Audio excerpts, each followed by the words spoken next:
Jet ইঞ্জিনের শক্তি এতটাই বেশি যে এটি আকাশে উড়ন্ত পাখিকে সহজেই টেনে নিতে পারে। কিন্তু কখনো ভেবে দেখেছেন কেন জেট ইঞ্জিনের সামনে কোনো জাল বা বাধা বসানো থাকে না, যা পাখিকে ভেতরে ঢুকে যাওয়া থেকে রক্ষা করবে? এর পেছনে রয়েছে অত্যন্ত গুরুত্বপূর্ণ এবং যৌক্তিক কারণ। প্রথমে বোঝা দরকার জেট ইঞ্জিন কিভাবে কাজ করে। একটি জেট ইঞ্জিনের প্রধান কাজ হল প্রচুর পরিমাণে বাতাস গ্রহণ করা এবং সেই বাতাসকে উচ্চ গতিতে বের করে বিমানের গতি তৈরি করা। ইঞ্জিনের ভেতরে বাতাস ঢুকে প্রথমে কম্প্রেসার ব্লেডগুলোর মধ্য দিয়ে যায়, সেখানে বাতাস সংকুচিত হয়। এরপর সংকুচিত বাতাস জ্বালানির সাথে মিশে আগুনের মাধ্যমে প্রচন্ড শক্তি তৈরি করে, যা বিমানে প্রয়োজনীয় থ্রাস্ট বা ধাক্কা দেয়। প্রক্রিয়াটি খুবই গুরুত্বপূর্ণ এবং এতে প্রচুর পরিমাণে বাতাসের দরকার হয়। এখন যদি জেট ইঞ্জিনের সামনে কোনো বাধা বা জাল বসানো হয়, তবে পর্যাপ্ত বাতাস ইঞ্জিনের ভেতরে প্রবেশ করতে পারবে না। ফলে ইঞ্জিনের কর্মদক্ষতা মারাত্মকভাবে হ্রাস পাবে, কারণ ইঞ্জিনের ভেতরে যত বেশি বাতাস ঢুকবে ইঞ্জিন তত বেশি শক্তি তৈরি করতে পারবে। বাধা থাকলে বাতাসের প্রবাহ কমে যায় এবং বিমানের গতি ও কর্মক্ষমতা কমে যায়। বিমান তখন সঠিকভাবে উঠতে পারবে না এবং বিমান চলাচলে নিরাপত্তা ঝুঁকির মধ্যে পড়ে যাবে।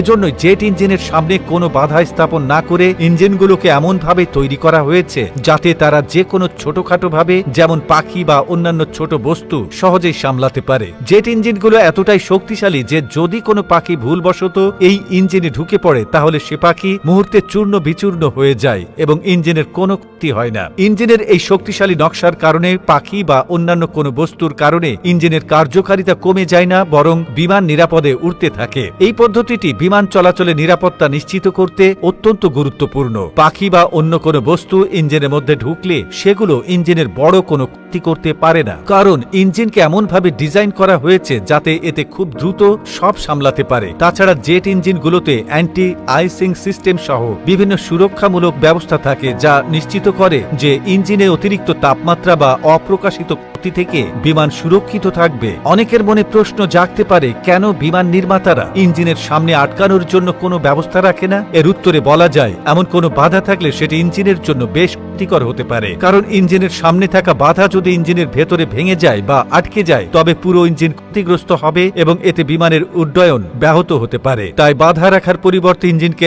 এতটাই শক্তিশালী করা হয়েছে যাতে কোনো সমস্যা না হয়। তবে পাখির সাথে সংঘর্ষ পুরোপুরি এড়ানোর জন্য বিমানবন্দরগুলোতে বিশেষ ধরনের ব্যবস্থা নেওয়া হয়। বিমানবন্দর এলাকায় পাখি আটকানোর জন্য বিশেষ ধরনের প্রযুক্তি ব্যবহার করা হয়, যাতে পাখিরা বিমান চলাচলের পথে না আসে। এছাড়া পাইলটরা যখন টেক অফ বা ল্যান্ডিং করেন, তখন তারা বিশেষভাবে সতর্ক থাকেন, কারণ এই সময়গুলোতে পাখির সাথে ঘর্ষণ লেগে যেতে পারে। সবকিছু মিলিয়ে জেট ইঞ্জিনের সামনে কোনো বাধা না থাকার প্রধান কারণ হল ইঞ্জিনের কার্যক্ষমতা এবং বিমান চলাচলের নিরাপত্তা। ইঞ্জিনগুলো এতটাই শক্তিশালীভাবে তৈরি করা হয়েছে যে পাখি বা অন্যান্য ছোটখাটো বস্তু ঢুকে গেলে ইঞ্জিনের কোনো ক্ষতি হয় না এবং বিমান নিরাপদে উড়তে থাকে। এভাবে বিমান চলাচলের সময় যাত্রীদের নিরাপত্তা নিশ্চিত করা হয়।